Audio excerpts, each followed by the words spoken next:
we should run a competition. Who's the tastiest cartoon ever? Well, actually, I threw up someone did Cheetara. I threw up Jessica Rabbit. I've had some people contribute here on the email. We've got someone here, Dom, has emailed us. He's told us that for him, Daphne from Scooby-Doo. Yeah, popular choice. And obviously this is one I've never quite understood. Wilma from the Flintstones. I've actually always felt that Wilma, I don't know, I just thought she was a bit... No, not Wilma. Homely. Betty, surely. Yeah, Betty. Well, this is what I'm saying. Wilma, I mean, yeah, Betty, surely, but Wilma? No, I mean, she's quite homely.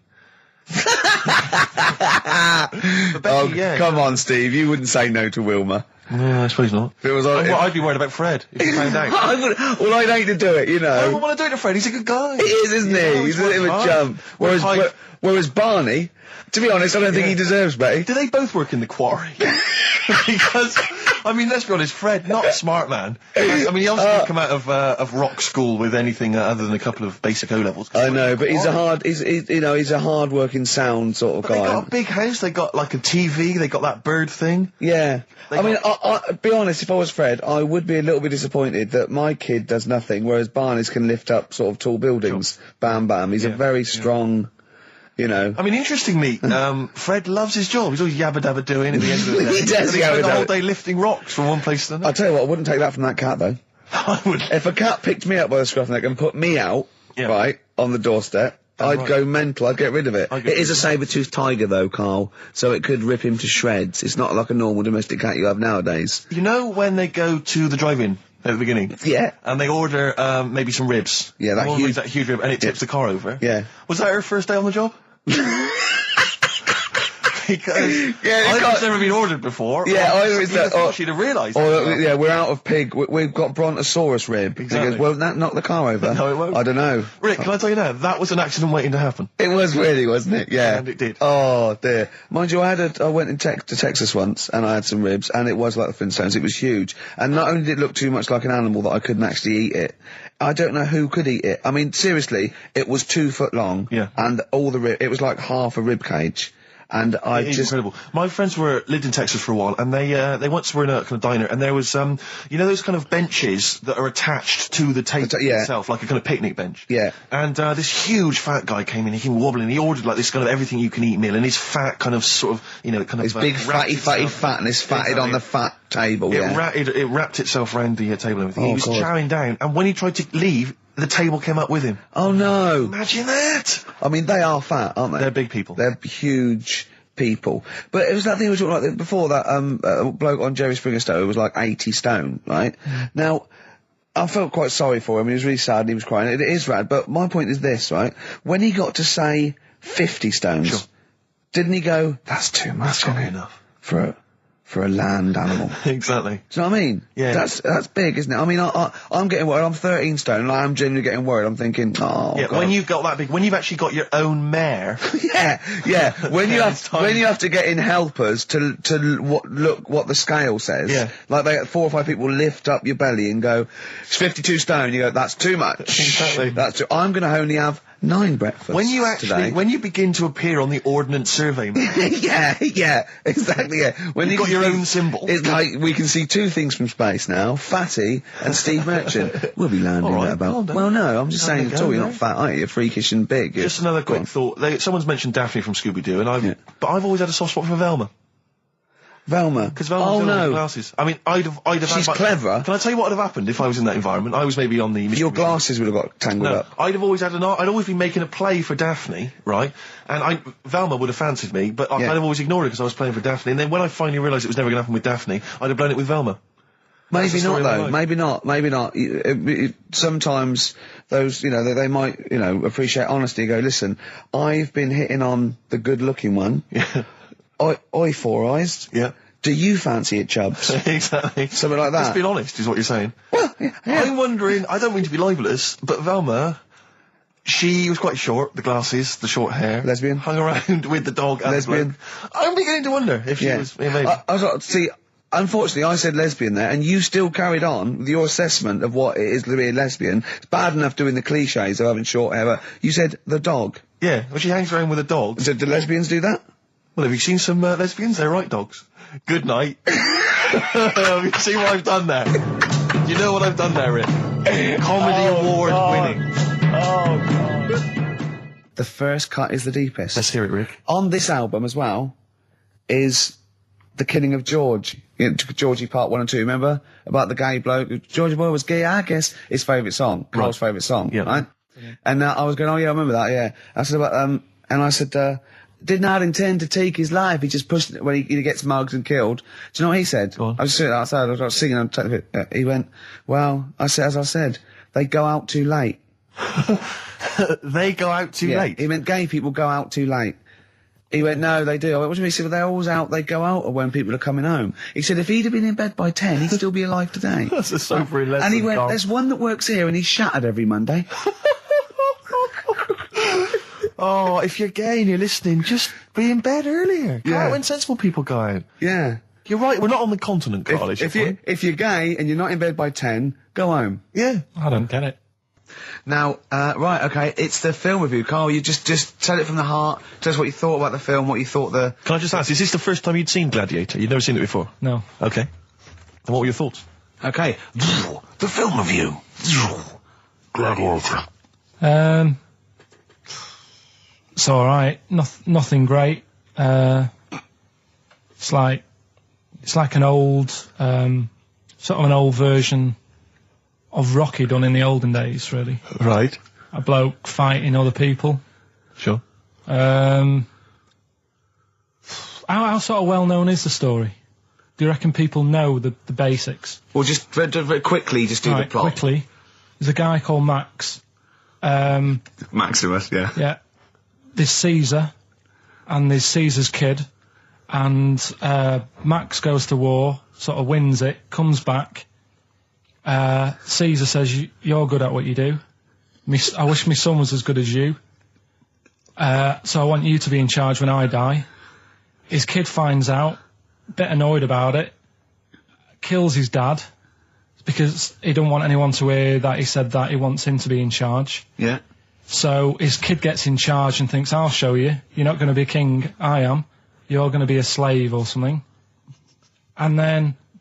next thing you see is... Sorry, can I just stop there? My only thought is the film's 3 hours long, so maybe we shouldn't go through the whole plot. We've done the first 10 minutes, but go on. So, yeah, he's a slave and then... Yeah, but then, that was an interesting bit that I thought, right? I mean, I was watching this with a girlfriend, she was already annoyed because she wanted to watch Friends on E4. Okay.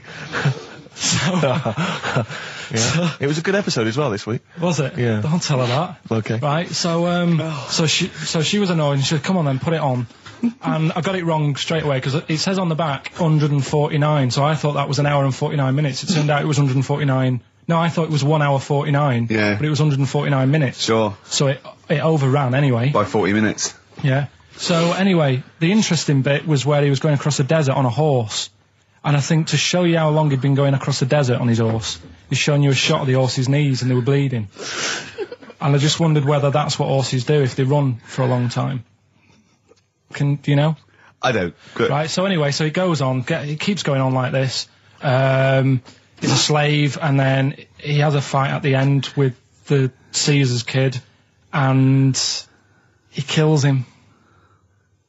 And that's how it ended. Okay, good. What did you think of it? Just generally, what bits... what do you think was wrong with it? Right, well, I've read up on it, and there's already a fact that is wrong. Right. Caesar's kid, he didn't actually kill his dad. His dad died of a natural death. Right, in real life, you mean? Yeah. Okay. And, what's Caesar's kid's name? Comedian or something? I think it's comedian, yeah. Yeah. That's where the name comes from. When a funny person is called a comedian. He didn't actually get killed in real life by Max. No. He died by his sister poisoning him, and he didn't die. No. Are you saying that this is not a historical document? It's wrong. All over the place. Yeah. Well, next week I'm giving you Braveheart, and that is actually true.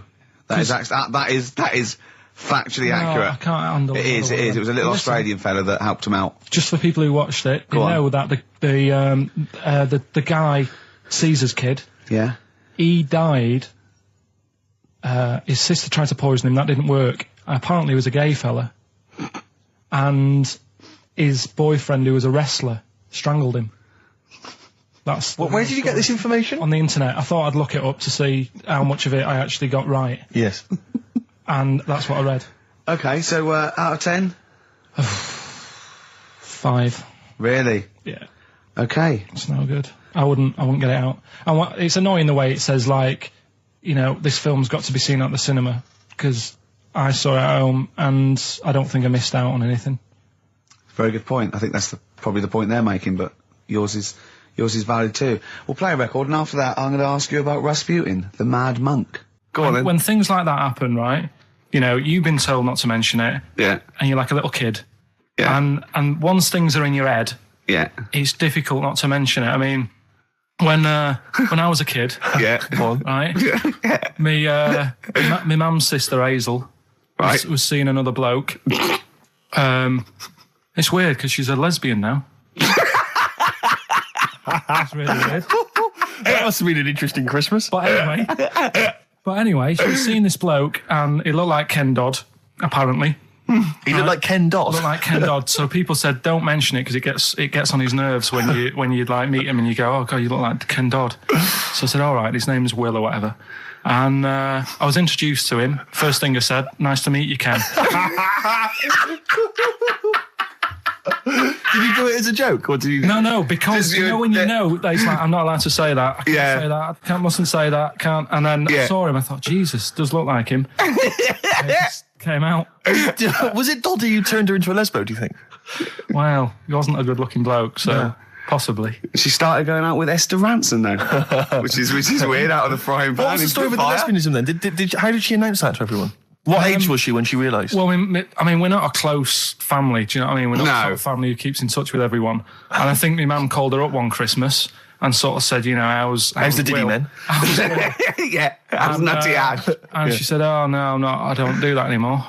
I'm knocking about with Sandra or whatever. Right. And it was like, oh, right. Not big butch Sandra with the big earrings and the skinhead. He used to live down the road from you. I don't know. He used to get Doc Martens wholesale. That's Sandra. All right. Well, I'm going to be kicking some ass today because I'm going to be shamelessly self-indulgent. And we've only got 2 shows to go. So I'm playing some of the most beauteous tunes in the world. And I was just telling Carl, lined up a Simon & Garfunkel track, Only Living Boy in New York. He went, why is he the only living boy in New York? I went, what? He went, what does that mean then? I went, I don't know. He went, well, what's it about? I said, I don't care. I said, it's a lovely song. He went, no, but what's it? I said, I don't go into that. I said, he went, I like a story. I said, like what? I said, killing of Georgie, no trickery. Killing of Georgie. I think we should play that at the last. It's good. I heard it the other day on Radio 2. It was cracking. It sounds like, well. It's really good. Tell them what it's about again. It's about little gay fella. A little what? A little gay fella? Yeah. Right. Who, I haven't heard it for a bit, so it's all off memory, this. But, gay bloke, is he from Scotland? I have no idea. But he's from somewhere where gays aren't liked. Okay. Right? No. Well, he is. Georgie Boy was gay, I guess, nothing more than the kindest guy I ever knew, right? Now, all he did was, right, his father said, how can my son not be straight? Kicked him out. Right? Goes to America. Yeah, but you can handle all that. You can handle your dad not getting on with you if other people around you are into the same scene. Yeah. But he was like, he was left on his own. He didn't know what to do. Yeah. He was getting stressed out. Yeah. So he goes... And this was before. I mean, this is... when did this record come out? 77? 77, yeah, something like that. Right. And he's... During punk. Right. Oh, I see, yeah. So you know, the village people had come along and made gay cool. Yeah. That had already happened, Yeah, but it wasn't respected. But he was watching the telly or something, and he saw that New York had loads of them over there, and they're all having a good time. Sure. No, sorry. At no point in the song does Rod Stewart say little gay Georgie was watching telly and saw loads of gays in New York. At no point in that song. No, but this is what I like about that song. You sort of picture what's going on. You make it up. Yeah. Okay, so the little gay fella was watching telly, and there was presumably the and now from New York, the gay show. Yeah. Or whatever, because it was a big scene over there, wasn't he, in the 70s? Yeah. Okay. Right. Go on. So he goes over there, and he's having a great time and that. He's meeting... Went to New York town, very quickly settled down, soon became the toast of the Great White Way. Yeah, they loved him. All the old queens blew a fuse. Yeah. Yeah. And then, I don't know, he was out late one night. Yeah. And he's walking home. Yeah. And gets attacked, gets killed, and he's lying in the... They didn't intend to take his life, they just pushed their luck a little too far that night. Yeah, you see? So... Yeah. But what's good there? Is it good that he had a bit of a good life and was able to be himself? Yeah. Or should he have stayed in Scotland? He didn't come from Scotland. Again, I really... Right, I think, is there any way we can get this song before the end of the show and play it? Because I've heard it recently. A lot of people listening will have never heard this song. They wouldn't have any idea what we're talking Can about. I say what you said when we were talking about that song once before? Is it bad? It might be. Because we were talking about, Georgie Boy, and he, got it. I don't know. What? It's when you said... Well, no, it's a fact. I don't think if... Right, he said, so it's fucking Georgie, he gets out, dies, right? He goes, well, they do go out late. I know. Gay people I go know out a few late. gay people, and they start to party late on. That's why in Soho, right? Girlfriend got in a cab, right? Suzanne was in a cab, and the cab driver was taking her to an early start, right? She works at the BBC. Yeah. Early start, 4 a.m. It was going down. It was mental in Soho at 4 a.m. Yeah. They were all still like starting the night out. How do you know Whereas- how do you know they're gay? It's Soho, isn't it? Fair enough. Okay. Play a track. I'd love to be able to try and dig this out. Yeah, we will. This is Simon and Garfunkel, The Only Living Boy in New York. It's lovely. When I went to the BAFTAs with you, and I wasn't really enjoying it, you were I like... can't. He's what? No, You you are didn't tell such us an this. ungrateful. There are so many You're people. like a little charity case. You're like, oh, I had God. chicks queuing up Yeah. around the block. You'd wanting usually come. have to. I know, but I Someone told like you you. would have to write to Jim or Fix It or Esther Ranson to get them to meet us sort of people. And now it's on your doorstep. I'm amazed that you didn't enjoy it. Why didn't you God. enjoy it? You got to walk down the red carpet. You went in. There was George Best, one of your footballing heroes, was there. A load of other big names. You sat there in prime position. You came backstage with a load of other big names.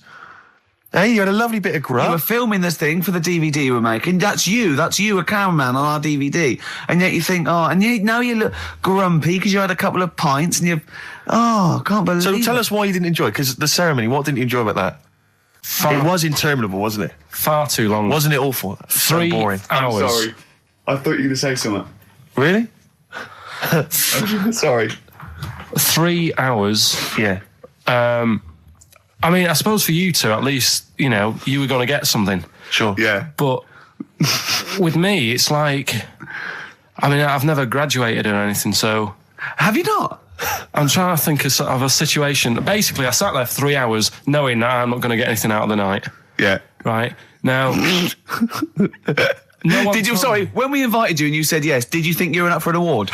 No, but I thought we were going to be sat round tables having a nice bit of food, Yeah. whilst people are going up there winning awards. Yeah. But 3 hours of the same thing over and over again. I mean, if a film's 3 hours in the cinema, Yeah. you go, well, it's long, but I wonder how it's going to end. Yeah. But this was just like the same thing over and over again. Some guy going up, thanks a lot, cheers for the bit of brass. And then going down, sitting down, the same thing over and over again. Honestly, right? I'd say it was one of the worst things I've ever had to do. No, I enjoyed the night afterwards when we did have a bit of lamb and a nice bit of veg and that. That was Yeah. all right, and I went home and I was happy. And I got the little freebie bag that you're talking about that we're giving away, which wasn't much good stuff in it. Oh, All right. right. No, What 'cause would you have done on right? that Saturday night? Suzanne What said- would you have done or the Sunday night rather? What would you have done had you been at home? I would have stayed in with Suzanne, right, watching telly, having a nice bit of pate on toast or something, cup of tea, watching 24. But instead, I had to buy an expensive suit, so I didn't show you up, right? Jesus, what are we doing? Yeah. How much did you spend on your suit? Well, in total, right, because, the shoes and the suit and the shirt and the tie, it was about 600 quid. That's the most expensive evening ever. And that's what I'm saying to you. And the daft thing is, it's dark in there. I don't know why you've got to wear a nice suit. You can't wear a tracksuit, for goodness sake. It's dark in there. No, just the shirt and that. It doesn't make you a better person wearing a suit. No, doesn't Do make you you a know what I better mean? person. No. We're not claiming it made you a better person. No, but that annoyed me. Yeah. I mean, it was an experience, innit? That's why I went, because you think, if I didn't go, if I would have said to you when you invited me, no, Steve, I don't want to go, then I would have never known, right? Yeah. And that's my sort of thing in life, right? If Yeah. something comes up, you should take it, even if you're not going to like it. It's a bit of an experience. Right. Do you know what he said to me? I phoned him up because we had to meet up, and obviously he had to pose as my gay lover. Yeah. To get in, right? Yeah. He phoned me, what? You said something to me like, I bought a suit, I'm looking good. He said, I'm looking good. People will think, how on earth did he end up with that good-looking guy? So he got into the role. That was what he said to me. He started getting into it. Such an insight. Play a record. I just must say that we've had an email from Daryl Foster. Lots of people have emailed in and say, well done on the BAFTAs and well done on your Room 101. They really liked that. Thank you. There's one guy, Daryl says, Ricky, has your dad only got one D-Mob suit? Because I don't know if you noticed, but Ricky wears the same suit every single time he appears on TV because he spent a fortune on it getting it tailor-made. I've only got one. It's a good suit and I wears it all the time. And it's winter as well. It's like a pure wool, so I'm sweating everywhere I go. Anyway, usually it's too much cheese. I won't be buying another. Huh? I won't be buying another one. Ever. That's it. Yeah. Suzanne told me today, right, because I've handed it in today to have the trousers turned up a bit. Why? Because it was a bit of a bodge job for the night. Yeah. Right. It was just some pins sort of holding it up the other night, but you didn't notice, and I didn't tell you because I thought you'd be getting on the stage and saying, "Look at that freak over there with his pants hemmed up." But I took it to the place to get it done. Suzanne tells me that I'm going to start shrinking now and getting to that age where you start going small. I know that must have been a revelation to you and a worry. Like, how small do you get? How small do you get? Oh, Don't what are we know, playing yeah. now? I thought we'd have a bit of Marley music. Marley music. Oh. Okay, go on. Well, Right. there's going to be a bit of a change, isn't there? Yes, that's absolutely right, Rick. Normally we would end the decided show, obviously, with just- a song for the ladies. But because it's sort of Carl's penultimate show, and we're going to play one of his favourite tracks, what are you going to... Yeah, I just thought we could play this. It is obviously the Killing of Georgie By Rod Stewart. by Rod Stewart, and this is a song for the gays. See, his father took it as a sort of personal slight, but you can't help it, It's not you his know. fault. And as he said, you know, it's just gay. It doesn't make him a nasty person. Not at all. Are you enjoying this, Carl? Yeah, but I'm not gay. No evidence of him being Scottish. No, but When he says they blew a fuse, if they're not electricians, they mean it's sort of And it's not a euphemism either. oh, I'm worried. I'm a bit edgy.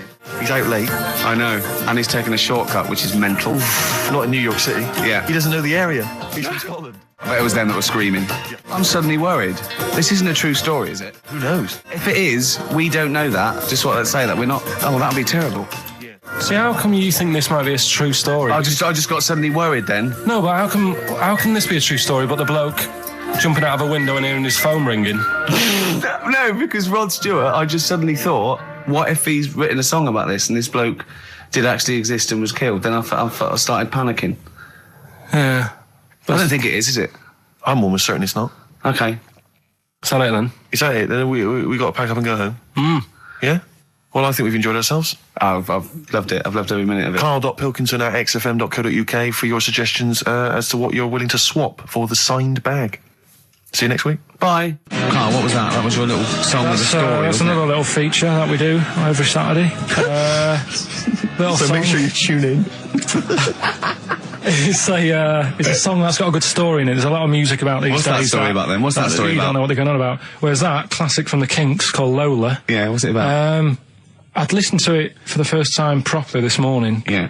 And what I've worked out from it is a fella who goes out for a normal Saturday night out. He's in Soho. Yeah. He's having a Coca-Cola or whatever. And Cherry-Cola, yeah. he sees this woman. He thinks, oh, she's all right. Won't mind a bit of that. So he wanders over, and he sort of gets talking to her. He looks at her. She's got a great figure, nice face, and all that. Lovely knob. And she speaks, and he goes, "Oh God." Got a bit of a bloke voice. Yeah. Got a bit of a voice like a bloke. But he thought, that's her only down point. Sure. So he dances around with her, and I think he sits on his knee, I think he said. Yeah. Anyway, it turns out it's a fella. Yeah. Right. So, A sobering lesson. Yeah. What do you take from that? look always sort of, if you think you might be talking to a bloke in bloke, drag. just look at his sort of Adam's apple. And he'll probably have a hairier arse than a woman. Yeah, I think you've gone too far then, though. I think you're already getting too close. It's a bit late to pull out. No, pun intended, definitely. There was a pun intended. Oh, was it? Alright, was it? Yes. Alright, okay, we don't be disgusting then. Right, okay, right, the results of, We ain't got a winner for the first time. Yes, we have. We've got done this loads. feature for... We've got loads of winners. No, we haven't. We've done this feature for 3 weeks. This is the first time I've managed to sort of... What? Well, let's go through them then. What have they got wrong? The first one. The first one. What was the clue? Remember the first one? Well, hang on. Let's do them in reverse order for a second. So what's the last one? The last one, the clue was that bloke does sport on the telly and he's got a little kid. What's that? That's Destiny's Child. Des, who does ITV Sport, that's has got a terrible, tiniest man. child, right? No, terrible. that's fine. They got that. Okay, Destiny's Child. What's the middle one? Right, the middle one. Right. Child. The second one was he doesn't like women. Yeah, he's got a couple of kids. That's a bit weird. Yeah. Right. That was PD. That was Puff Daddy. That is offensive. Go on. But it's not Puff Daddy. It's Puff Daddy. And he's not even called that anymore. He's called P. Diddy. Well. Okay, fair enough. But they got that one. yeah. And if I'm being tight, these lot are as well. Yeah. Yeah. Tight means something in Manchester. Go on. Right. And the first one that they're having problems with, I don't think them birds should be allowed in this area. Got it. Boyzone. It's not Boyzone. What's the clue again? I don't think them birds should be allowed in this area. That is perfect. A boy zone. No birds. No women. No women, yeah, birds, right? A boy zone. Sorry, Carl. If that isn't the answer, their clue is better than yours. That is brilliant. What was yours? Boy zone. It works perfectly. What's your answer then? Bangles. I have no idea what that means. Like seagulls. So you don't want them in this area, so you're banning them. Bangles.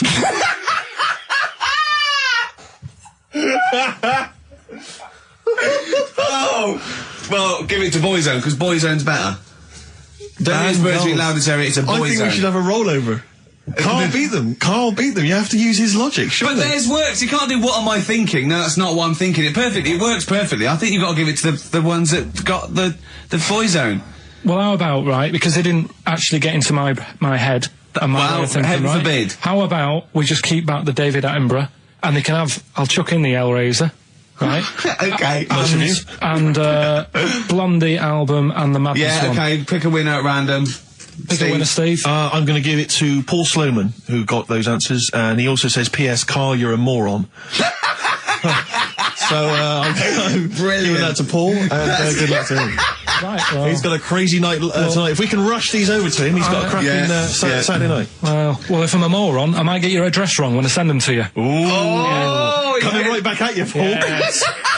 Right, John, play your song. Is this what we almost Carl's done? annoyed because Wow, they didn't he's get wild. banned goals. A song for the ladies. I think we seem to have missed this a lot of weeks, but there's Sure. just, I've been wanting to play this It's for not like ages. us to forget things and that. This is a band, Frente, who kind of came and went and no one yeah. was particularly interested, but they did do this lovely acoustic version of the New Order tune, Bizarre Love Triangle, right. and this just shows you how incredible the melodies and the words and everything are. Brilliant, I'm a fan. New Order, just play this. Good night. Song for the Bye-bye. ladies. Is this Bye. in the week? Do you reckon Richard Anderson will be back next week? Yeah, Richard Anderson will not miss this show. Kids, they know too much now. Yeah. You Compared to you, yeah. Despair. I know, right? Yeah. Listen to this one, right? Go on. My dad had me niece in the car, right, running her to school one day, and she was in the back of the car with a mate, and they were chatting away about stuff like kids do.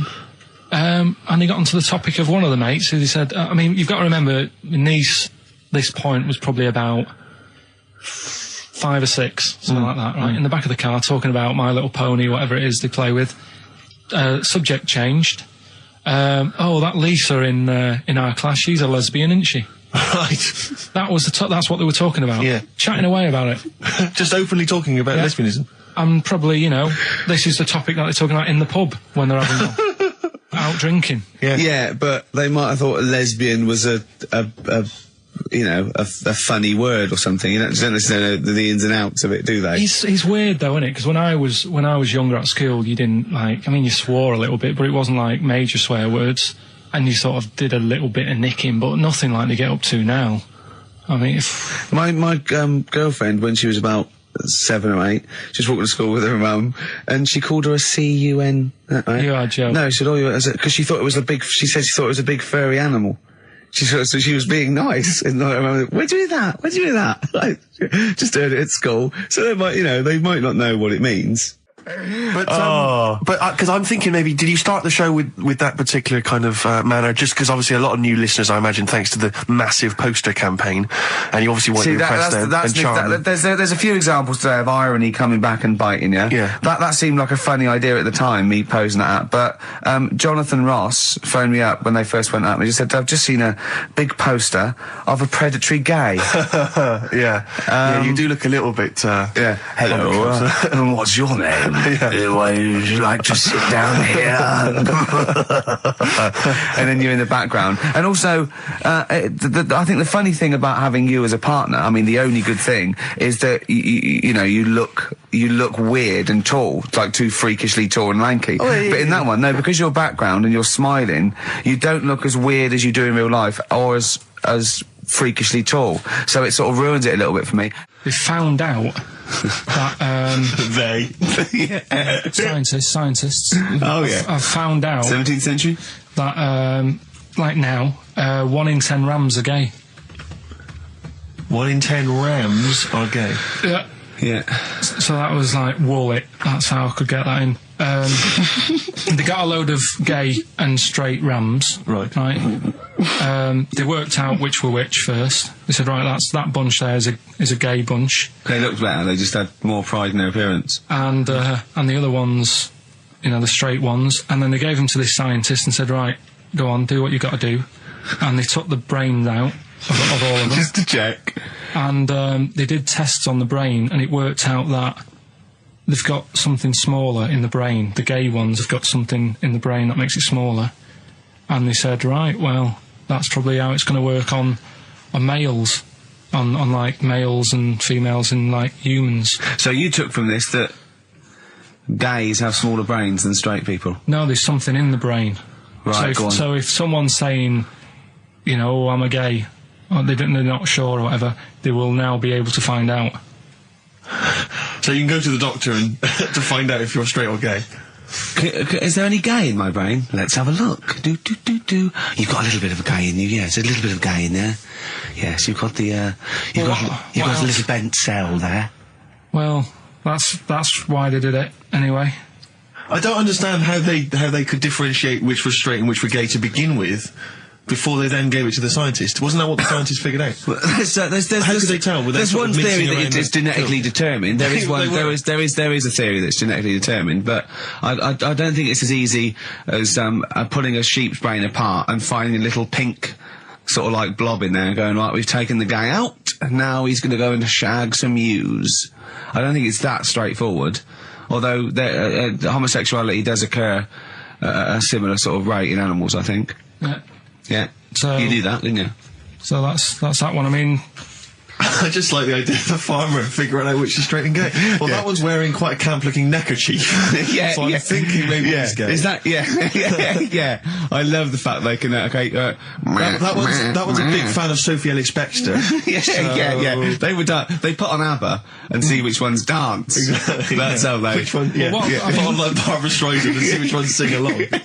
It is rubbish. What did I find out? Did you just say that is rubbish? No, I found out other stuff in the week that didn't make the top 3. Wow. We haven't even had to. This must be mediocre stuff. This must be really bad. Yeah, or it might be dubious. Go on. We've got to think proactively now. We've got to sort this out. See, there's always other things going on in my mind when I'm in that pub quiz. For me, it's just a little bit of fun. Sure. It's a night out. Do you know what I mean? Suzanne enjoys it. Yeah. Bit of a get together. We have a chat beforehand. Yeah. We have a bit of fun. Yeah. But there was other things on my mind. What Carl, I could do that here. I don't have to lose a tenner. Wait, what were you thinking during the quiz then, when the questions were coming out? What were you thinking of?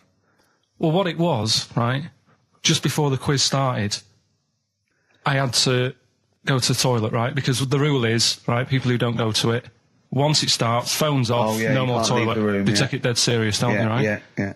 So, I went to the toilet. Now, I'm not being out of order here, it just got me thinking, right? I went to the toilet, the gay fella in there, right? There was a gay fella in there. Gay fella in the toilet. Now, how could you tell? How did you know? Just typical, you know, everything about it, right? Everything about it, right, yeah. Oh. What, large handlebar moustache, leather cap. Butt plugs, amyl nitrate. Could I just say that These views do not reflect the views of the management of XFM or me and Steve. Go Or on, most Carl. of the people in this country. Go on, Carl. What's your problem? Yeah, but this is what I'm worried about, really. But this is why I only got Danny Minogue right. Right? Because this was floating around my mind. Went She's to a the big toilet. gay icon, Now, isn't she? go into the toilet. They have like men's cubicle and they have women's cubicle. Yeah. Now, without sounding out of order, is it wrong for me to think gay men should have their own little cubicle? Call in. They should have their own... Well, not cubicle, you mean an actual toilet, I suppose. When I was at the urinal, Yeah. normally, there's a fella there and then you go, all right. And there's no pressure. But I couldn't go. I was thinking, should I wait? If I go into the toilet, it'll look obvious. Yeah. I had loads of pressure and But this was what were going you on. worried about? So sorry. What were I'm you so concerned sorry, about? viewers. I'm so Well, sorry. it's like, right, listen, when I was a kid, right, and it's all right for you to go into women's toilets when you're a kid, it's like, oh, it's a bit cute, Yeah. right, as long as you're not, like, over 15 or something, right? Right. But when I was a kid, I went into a toilet, and women, when they use their little cubicles, they don't shut the door. Some of them just sit down on the toilet, Yeah. right, and you see everything. And, no, seriously, that's probably one of the first times I saw, like, a woman. Yeah. That, right, and my Auntie Nora when she was staying over. What happened with your Auntie Nora? She was, she's into wearing caftans. Into wearing what? You know, caftans. Oh, yeah. What caftans? Big, bellowy sort of dresses. Right. And, yeah, I used to sit on the floor at home in front of the telly. Sure. She was on the chair behind. Yeah. She did a bit of a sort of a Sharon Stone scene. Oh, God. Yeah. Did you see it? There was no underwear. No. What age were you? What was it like?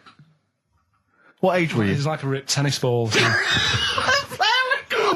Right, we're off air. We're off air. Either that or put us in for the Sonys. Iced tea. That's how I'm living. Bit of old school hip hop. Where's our tea? All right. Good point, yeah. Go make me a cup of coffee or something. Well, before you do that, can I just qualify something? I'm a little bit concerned Yeah. about your toilet discussion. What exactly is your point again? I was just a bit bemused. You see, it's a tricky one. All I'm saying is, right, there I was at the pub quiz. I go to the toilet, not thinking about anything. I try to go, right, there's a little gay fella next to me. I love this little gay fella. Now, the weird thing is, there's nothing stopping him having a little glance, right, because he's allowed in the fella's toilet. Yeah. Now, I'm not allowed to go into the woman's toilet and have a little look round. Right. So all I'm saying is, should they have another toilet area? What, for gay people? Yeah. And so this would be gay men and lesbians? Is that going to complicate things? Well, I mean, I can only assume. I mean, to what point? I'll ask you a question, right? If you're intimidated, that's a shame. But most gay men aren't looking at your knob. You know that. What do you mean? I can only say that 99.9% of gay men who use a urinal standing next to what they assume is a heterosexual man aren't looking at his knob. What are they doing then? They're emptying their bladder. No, but the thing is, I can't talk politics for Carl. you're saying like, about would you have one toilet for lesbian women and gay fellas, right? What does that mean? Would it be mixed? Would it just be? Well, would it have a man on one? That's heterosexual man. One little picture of a woman, there, and then what? What would the little icon be? A man and a woman? A man and a woman. Just having a chat? Yeah. In pink and dot But lines. you couldn't mix them because then what would happen is you'd get people who are going, oh, I'll play up to this a bit, What, pretend to be gay? and sort of grow a moustache and shave their head. And pretend to be a lesbian. Right. Yeah. So, I see. So, people pretending to be gay so they could go in and have a look at the lesbians. Yeah. Right. So that would mean that we need 4 cubicles now, would we? Yeah, no, this is fine. 4 cubicles. So every pub How now... many toilets do we need at Every the pub's moment? now got 4 toilets. Oh, Carl, bisexuals. Yeah. Now, interesting. Bisexuals. How many toilets do we need now? Call the council. Do you use any? Huh? No. No, because they're interested in everything, aren't they? Because the little bisexual fellow will be looking at your knob. Right, with them, what you do, you just have a door, you open it, and there's one urinal there, so you can't get a queue. They have to sort of wait. I just thought that, well, why can't there just be a thing between the urinals so no one can look at anyone else's nut? Wait a minute. Just to go back to Ricky's point, what stops, even if we've got the toilet for gay men, what stops the gay men who want to have a look at your willy going in the regular toilet and pretending that they're straight? Most men don't wear gay across their head. Exactly. They don't have a tattoo. There's no branding yet in the British house where they have to declare. So we're going to have to expand this. What So we've all got to carry identity. Do you know cards. you can see a gay, can you? Coming a mile off. No? No, I'll just hold it in next time. No. Can you tell gay men? Do you know a gay man? I'd say probably if you did if you lined some people up and said point them out, I reckon I'd get. But hold on, we're not talking about people dressed in leather with the arse cut out and an handlebar moustache. Yeah, we're talking about the everyday, non-seen. Of course. Yeah, but I mean, suppose I put you in a room and there was 10 naked men, right? Yeah. And there's 5 gay men and 5 hetero. Could you walk along that line looking at those gay... Am I naked? No, you don't have to be naked. Why would you have to be naked? To catch them out. Play a record! How would you catch them out? No, don't go into it. Don't go into it. Play a record. I'm miserable now. Would you share a toilet with Morrissey? From Manchester, you have a lot to talk about, wouldn't you? Yeah. We've had an email, Rick, from Jim, and he's just simply said, what about a separate cubicle for bold Mancunians? Wow. Makes a lot of sense. Yeah. You just have your own toilet. I'm Ricky Gervais, with me, Steve Merchant and Karl Pilkington, and a few new characters, Steve. I can't believe As that. I said, I know you love Moyles and his sort of wacky stuff, and Chris Moore, Edmonds, one of the greats, and Edmonds, and just all well, I'm going to go along the same sort of vein. I've come up with a couple of, can I show you one? I'm excited. Okay, well, it always starts with a sort of doorbell. Okay. So, it goes, ding dong, I go, oh, no, hold on, Steve, hold on, Karl. Who's that at the door? Yeah. Hello. Oh, hello. Oh, look, it's Camp David, the right queer gay. Oh, hello, you look all gay today. Is that because it's nice weather? Oh, no, that's not what it means. Oh, have you got a girlfriend, Camp David, the right queer gay? No, but I've got a boyfriend. Oh, bye. Right. So there you go. We'll be hearing more from Camp David, the right queer gay, and Holy Fuck the Funny Little Chinaman. What? All right, Karl. Yeah. Is that your sort of humour? It might not be your sort of humour. You just should have run it past me before you did it. Yeah. What one are you worried about in particular? The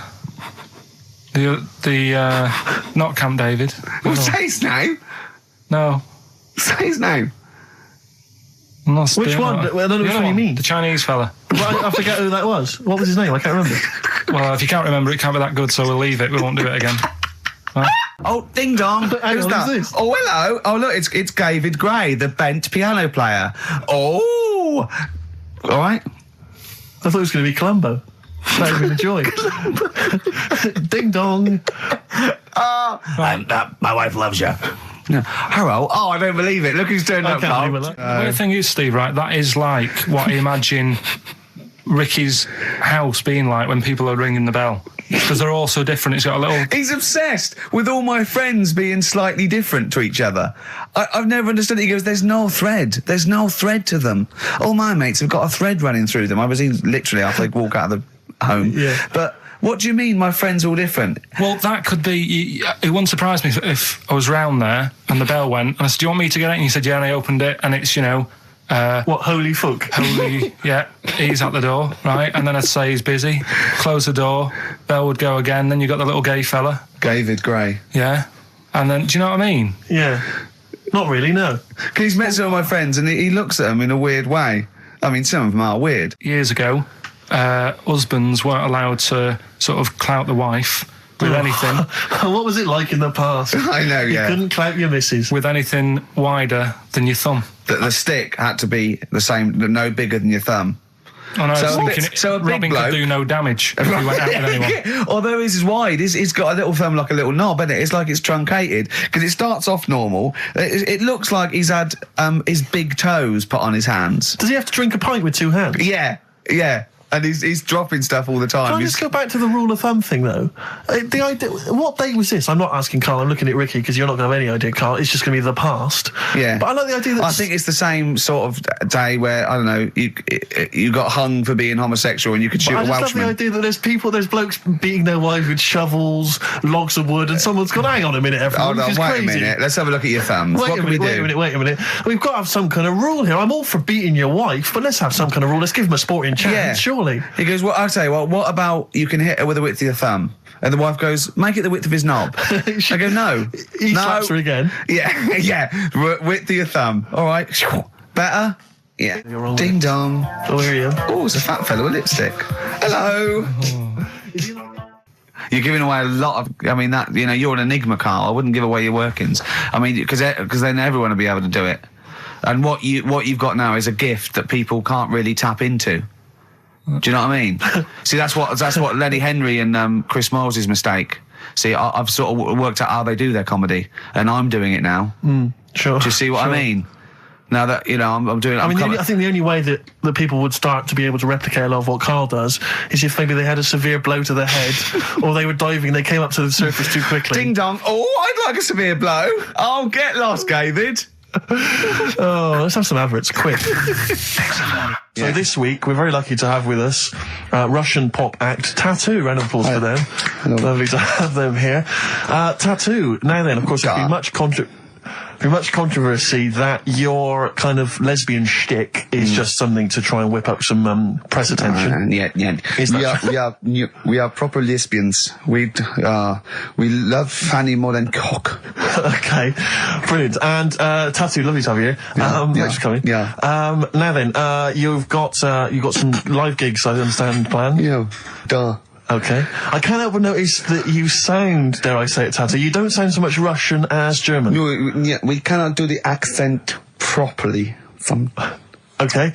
And, Tattoo, it's a joy to have you. Thanks for coming down. And finally, your lesbians would, for instance, either myself or Carl be able to convert you from the lesbian ways? We like the muff so much that the knob is no good for us. All right, well, thanks very much, Tattoo. Yeah, thanks, Tattoo. Thanks very much. Cheers. Next week, share. Brilliant. So if you've got any guests, special guests you love us to interview, then let us know. Ricky.Gervais@xfm.co.uk. And we'll try and get there. Oh, dear. Play a metal card. Rockbusters answers next. I was going to say, well, do you want to do that? No, let's do it next. After the record. Just going to say something. What were you going to say? About gays and that. What? In a bit. What were you going to say? Well, we'll look forward to that. Martina Topley Bird. Need one on XFM 104.9. Right, there goes the girls from Tattoo. See you later. Well Thanks, done. girls. Cheers. Right, a couple of listeners Carl, what were you saying before we cut you off? Yeah, it's just like, you had the girls in and that, and it reminded me, I was talking to Steve in a week. Yeah. I think it's, when people were talking about going to Stringfellas and that, I was talking about seeing naked people. Yes, I asked him, I said, when he used to watch, say, he accidentally flipped onto BBC Two and some ballet was on, would his eye ever been drawn to maybe the gentleman's lower regions rather than the ladies? The gentleman's package? Yeah, would your eyes ever be accidentally drawn to that and you couldn't resist it?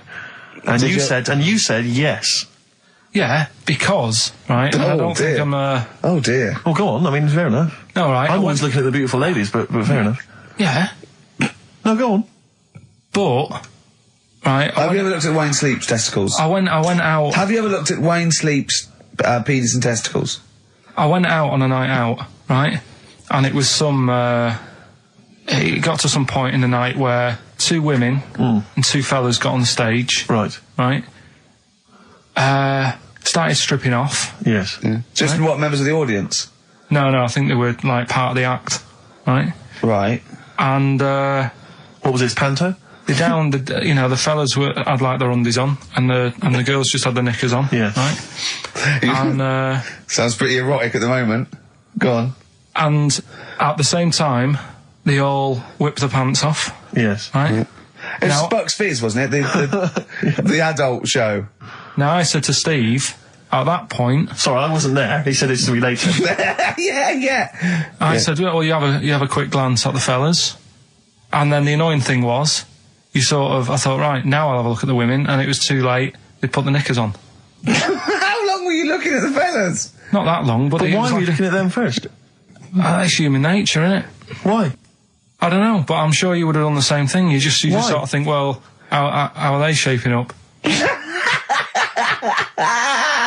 So it's a comparative test.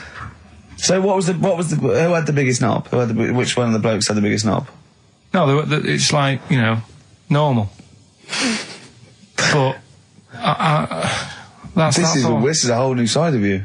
This is a whole other area. So you look at ballet dancers, you look at the gentleman's. No, I don't. package. I just was, when he said this, it reminded me of this night when I was walking home thinking, didn't get a look. Because I was messing Where about. was this? What event was this where people are stripping off? Carl, I tell you what, you are the most interesting man I've ever met. But are you comfortable being nude and that? We've done this. Well, I don't know what this is. We did this last week about, are you comfortable being nude? No, I know, I was talking you're about probably that. most comfortable being nude. It's just probably not in public. Well, Ricky's only really comfortable nude when he's eating. yeah. There's nothing to get, Yeah, you can just wipe spilt on yourself it. down. Yeah, you just sit in the bath, yeah. No, but I talked about that, and then when I went home, I was talking to Suzanne about it, and she said, "What's all that about? You don't like being nude, right?" And I said, "Well, it's not." It's like I'm part of an Alan Bennett play. It's just, I love the way you talk. Remember once, right? I don't know if I should talk about this really, but Well, that means you should, so go on. Go on. oh yeah, right. We went to Tenerife, right, one year, and I was still living in I'm Manchester. scared now. Yeah, I don't know I what's said that. going I'm on. actually scared. I'm thinking about Suzanne, but she's Well, working. I don't want to know anything about Suzanne, Come to be on, no, honest. but If come it's on, gonna be- It Go on. involves me more. Let's hear the story. Go But on. I'm just explaining to you that I don't like being nude. Yeah. Go on. So you're in Tenerife. In Tenerife, right? Didn't have much money. Stayed in this apartment that wasn't that nice, right? Had the cockroaches in it and stuff, right? Didn't have much money to go out at night. So we're in this sort of death trap of an apartment, right? Anyway, so when I was younger, right, had a bit more energy. So He's 30. 80, I know. so start having it away a bit. It's a joy. Beautiful. It's so, good, yeah. I've been here to a while. I love it. Go on. Right, so, doing what I do, right? Yeah. Someone starts banging on the door. So Suzanne Everyone's says, at it. Right, so you mean knocking on the door? Right, okay. knocking on the door, right? So Suzanne said, you better get it. So I said, I can't get it now, can I? I'll have to wait a bit. Right? I can't go to the door. Go on. So the banging's getting louder. Yeah. Someone at the door. Yeah. And she's like, hurry up, it must be important. I'm like, in a minute. So anyway. I don't want to know anymore. No, come on, finish the story. Open the door. It's a fireman. So I just stick my head round, and he's going, you'll have to get out. The building's on fire. Right? So I'm like, in a minute. Sorry, you weren't still having sex at this point? No, but, Right. still sort of got to wait a minute, or I can't get my pants on. Oh, Carl, I wish I'm so sorry. Right, go on. To the So listener. now So the place is burning down. So it could be a serious big fire going on. Yeah. I'm sort of waiting. You can hear people sort of screaming and that, panicking. Is that because the door's open and you're nude? The fireman's saying, will you get out, I'm saying, in a minute. Right. And Suzanne was saying, think of something that's not sexy. Sure. So I was thinking of people, thinking maybe down in a fire might sort of calm you down. Yeah. But the fireman said, we need a big pole. Yeah. Yeah, Sure, go on. But what I'm saying is that, to me, I wouldn't have wanted to go out and be safe over, do you know what I mean, over being naked. I don't like walking about without on. So what I'm saying is, even if that fire... I love the idea of everyone huddled in there with all the firemen. It just, the camera spans along and it's Carl. Yeah, a just local news report. naked. With still But would you have gone out, we're now on, But why do I have to go out with now on? I'll just grab a pair of jeans. all right, but you've just, What? There's a fire, Carl. Yeah, but See, not everyone looks at men's packets. That's only you, remember. Most of the other firemen wouldn't be going, oh, look at him. But what I'm interested in is he's pleased to see us. Carl, how long did it take? And did the thought of dying in a fire help? After a bit, but the fireman sort of had a go at me. Sure. What do you mean? Well, he wasn't happy that I was dawdling. Well, to be fair... But what can you do? Answers on a postcard. To the usual address, XFM. Who's your auntie with the tattoos? That's Hazel. Oh, right, yeah. Let's leave that. Why? Oh, let's Why? not talk about it. What have I come across there? What's up with Auntie Hazel? What's up with Auntie Hazel? There's nothing wrong with it. What? Just a, What? just a lesbian, which is nothing wrong with that. Well, no, but you've made it sound like there is now by not wanting to say it. My auntie's a I lesbian. know what you're saying now. I know what you're getting at. Just because I call her Uncle Hazel. Play a record. He's from Manchester. Please forgive him. I had earrings ages ago, but... Did you? Yeah. Oh, But yeah, you're a man who when I was about notoriously 18. hates pain, and he's scared of everything. It hurt. I was about 18, and I took 2 in 1, and they did it right, and he just went, and I went, all right, I went, yeah. I just went, oh, God. Did you have them in both earrings? It's just, it was like a staple gun. I just went, yeah, and it didn't really hurt. I thought, well, I'm not doing that again. It hurts too much, and it just throbbed. Were you still living with your parents at the time? No. I mean, what do people... I'd moved, your kind of oiky Reading family, what would they have made of... Oh, well, they know I had them afterwards, yeah. And But did they take the mick? Oh, God, of course they did, yeah. Yeah. Rick, you ain't going to eat like that. Oh, you'll get followed. Oh, look at you. Look at that. Yeah. That's disgusting. And when I was new romantic, my mum said, bloody hell, I thought I only had one girl. Which is the earring? Because isn't it like one ear is for gay people and one is for straight people? Is that just a myth? Or I don't know. It might was be something to do with which ear you had it in. Yeah, there probably was sort of like signs for that. Yeah, it's like when you're growing up, I had loads like a white polo neck, right, and a ring on your little finger. That means you're gay. Yeah. Yeah, like you can see him coming. He's just consulting your little chart. Exactly. Hold on. White polo neck. Yeah. Those are the earrings in the left ear. I got it. I don't know where I am. Wasn't there that thing that the famous cover of Born Bruce to Run? Springsteen? Yeah. Where you didn't know the handkerchief. Yeah, it was handkerchief in the right hand pocket. Dominant and was. Yeah, I don't know. But where is this information? I wouldn't have known that. I might have gone around, with if it was hot weather, something to mop my brow. I wouldn't have known that. What can't the gay people kind of notify us? Can't we have some kind of website or something? Do you still go to that pub with all those sort of like butch blokes Lovely guys with the moustaches and leather caps? Great guys. A lot of them are firemen. A lot of them are like traffic cops. Great people. You know what I mean? Fascinating you know people. you're safe in there. Yeah, and also there's no women to. No. It's like you're just having a great time with the lads. And there's nothing. It's just brilliant. playing pool stripped to your waist. Yeah, I know, yeah. I can talk. Oh, my back's to it. So, now coming up the Verve, after that, an amusing link about gay handkerchiefs. Oh, really? Looking forward to this. 104.9 XFM, Ricky Gervais, Steve Merchant, Karl Pilkington's pressing the buttons. Right. We're playing some great moments from the last 3 weeks. And some great records, Steve, from the last 2 weeks. That's true enough. Yeah. We're not actually here today. What are you up to today, Rick? It's 8 hours earlier, so this is about 2 o'clock probably. Mm-hmm. So it's about 6 o'clock in the morning. I'm still in bed, mate. I'm asleep in me hotel room. Now, where are you? We're in LA. Los Angeles. Yeah. City of Angels. Rick. Yeah.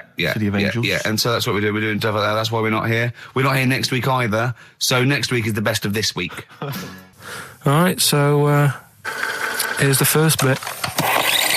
Can I tell you one of the best presents I ever had? Cool. Without doubt, all I ever wanted was a go-kart. This is true. I was like sort of 5, 6, 7. And I eventually, for Christmas, I wasn't sort of spoiled in the sense that I got pocket money, but I always got what I wanted at Christmas eventually. Because, working class mothers, they'd get it out the catalogue and pay for it for the rest of the year. So I always got, I'd really, as many presents as anyone else. And I got this go-kart. It was a little red go-kart and it was a pedal one. And I'd run home from school and I'd be in it and I'd get up and down the garden for hours. I'd come in from a tea and this was fantastic. And this went on for like weeks and weeks and went through the summer. The next start, it was fantastic go-kart. I'd show off. And then one day I came home and I went, it was always at the back of the shed, sort of up against the shed. And I went in, I couldn't see it. And so I went to the back door. My mum was sort of like washing up with that. And I went, where's my go-kart? I thought it hasn't been nicked. She went, your dad swapped it. Your dad swapped it? Yeah. I went, he what? And I was going to be brave. And I went, he what? She went, he swapped it for a wheelbarrow. And I could see she didn't approve of this. And she was thinking, I'm going to tell him, and then I'm going to, you know, have this out. And I went, right. She went, it's your wheelbarrow. And I went to the back of the shed, and there was this wheelbarrow. He swapped it with a bloke called Jimmy Dublin, who he worked with. Jimmy Dublin? Yeah, I don't know. I think he was a respectable member of the community. He was fine. It was his libel. No, I think he was an Irish gentleman, and that's why we called him. That's why I don't know what his real name was. And I think my dad must have been drunk, and he went, I want to get my son a go-kart. And my dad went, my kid's got one. He's probably had it for a year. He's probably bored with it. Yeah. And he said, I'll give you this wheelbarrow. And I went to this wheelbarrow, and it was caked in concrete. I could hardly lift it. I just nicked off a building site, obviously. And I'd be there for hours trying to push this wheelbarrow up and down the garden, right? And it was okay, though, because I was going on holiday soon. And I 7 years running, went to Bognor Regis, a place called Riverside, because some woman around the way had a caravan that we got free for a week. And it was great, just wonderful. And I used to go there with my mum and my nan. Oh, party time. Yeah, the age of 7 to sort of know. No, it was good because, when you're a kid and you wake up in a strange place, it sort of seems weird. You wake up at 3 o'clock in the morning hearing your gran pissing in an iron bucket. And, We've all been there. You get disorientated. Anyway, and I went on there, and I met a little friend who was about my age. We were both sort of like, and he'd hired a go-kart. He had this great go-kart, and he came round to my caravan, and I went, I've got a go-kart. And I remember my mum opening the window of the caravan and going, don't lie. That's so evil. And I went, I had a go-kart. Wow. Yeah. Did you ever talk to your father about the fact you swapped it? No. You never mentioned it to him? No. You still got that wheelbarrow? I think so. I've grown into it. Yeah. Yeah, I can nearly lift it now. Yeah. And now I'm just too old to run up and down the garden with now it. Now you get one of your several gardeners to use it all the time. Wow. Oh, dear. Now, Carl, you promised me that you were going to reintroduce Educating Ricky. Yeah, we can do that. Have you got it? Have you got something that will that's something that I won't know that's correct and that will interest me? Yeah, there's loads of stuff. Is it anything to do with monkeys? No, we've got monkey news. We've got monkey news coming out. Of course we have. Yeah, monkey news people, and they're now over to XFM for monkey news with Karl Pilkington. No, we won't do that yet. We're not doing that yet. Educating Ricky is. Yeah. Well, let's do it. We did it ages ago. Educating Ricky. Oh, that's interesting, and it's correct. Hang on a minute, though. What I do is I tease you, don't I, with headlines. Oh, go on then. And then you have to sort of go, that one sounds good. Go on then. What are the headlines? I want to know more about that. Educate me. Yeah. Right? Okay. You've got, Jeez. That Nelly died.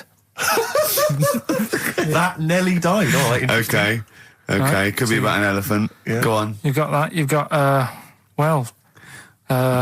got well.